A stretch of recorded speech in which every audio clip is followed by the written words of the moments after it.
Hello everyone, welcome to my kitchen. আজকে আমি একদম তাড়াতাড়ি কোনো রকম পিক করা কিংবা স্টিম করা কিংবা রাতভর জলে ভিজিয়ে রাখার ঝামেলা ছাড়াই কিভাবে রসে ডুবু আমড়া মোরব্বা তৈরি করতে হয় তার রেসিপিটা শেয়ার করব।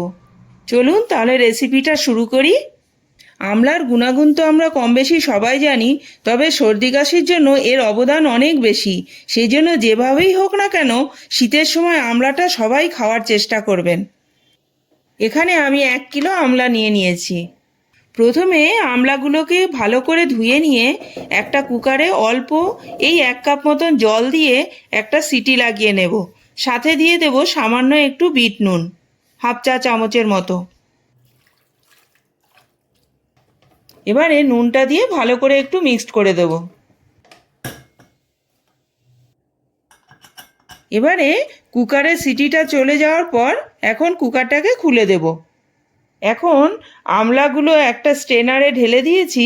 এবারে আমলা সিদ্ধ করা যে জলটা আছে না, সেটাকে ফেলে দেব না। দেখুন আমলাটা একদম পারফেক্ট সেদ্ধ হয়ে গেছে, একেবারে গলেও যায়নি আবার শক্তও নেই। এখন ওর মধ্যে 1 চা চামচ চাট মশলা, হাফ চা চামচ গোলমরিচ পাউডার, একটু বিট নুন দিয়ে পরিমাণ মতন জল মিশিয়ে দেব। আর উপর থেকে একটু ফ্রেশ পুদিনা পাতা এরকম হাতে ডলে মিশিয়ে দেব।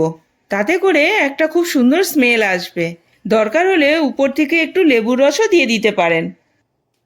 চলুন একটু টেস্ট করে দেখি তো। বাহ, দারুণ লাগছে। এবারে মোরব্বাটা বানিয়ে নিই। আমি এখানে 1 কিলো আমলা নিয়েছিলাম, তার জন্য 1 কিলো চিনি নিয়ে নেব। দেখুন চিনিটা একদম পরিষ্কার, কোনো রকম কোনো নোংরা নেই। এবারে দিয়ে দেব হাফ কাপ মতো জল, তাতে করে চিনিটা গলতে সুবিধা হবে। এখন গ্যাসের ফ্লেমটাকে সিম করে চিনিটাকে ভালো করে গলিয়ে নেব। অনেকে দেখবেন চিনি আর আমলা একসঙ্গে দিয়ে দেয়, তাতে করে আমলাগুলো যখন ঠান্ডা হয় তখন চিপসে যায়। বন্ধুরা, এইভাবে একবার করে দেখবেন, শেষ পর্যন্ত একটা আমলাও চিপসে যাবে না, একদম টোবা টোবা থাকবে। সাথে দিয়ে দেব মুখটা ফাটিয়ে নিয়ে 4-5টা এলাচ। বন্ধুরা, ভিডিওটা যদি ভালো লাগে তাহলে আমার চ্যানেলটাকে সাবস্ক্রাইব করে আমার সাথে থাকার অনুরোধ রইল। দেখুন চিনিটা পুরো মেল্ট হয়ে গেছে। এখন আমি আমলাগুলোকে ঢেলে দেব। এবারে চিনি আর আমলা একসাথে 7-8 মিনিট ভালো করে ফুটিয়ে নেব। সাথে একটু বিট নুন দিয়ে দেব, এতে টেস্টটাও ভালো আসবে আর গন্ধটাও বেশ সুন্দর আসবে।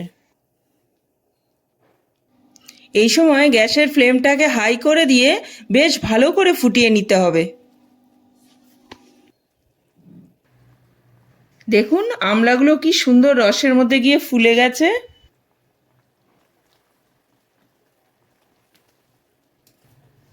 এখানে আমলার মোরব্বাটা একদম রেডি হয়ে গেছে।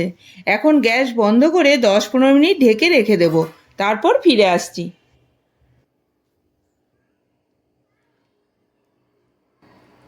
দেখুন কি সুন্দর হয়েছে, সব ফুলে একেবারে রসগোল্লার মতন রসে টুবু করছে। আমার তো জিভেই জল এসে গেল।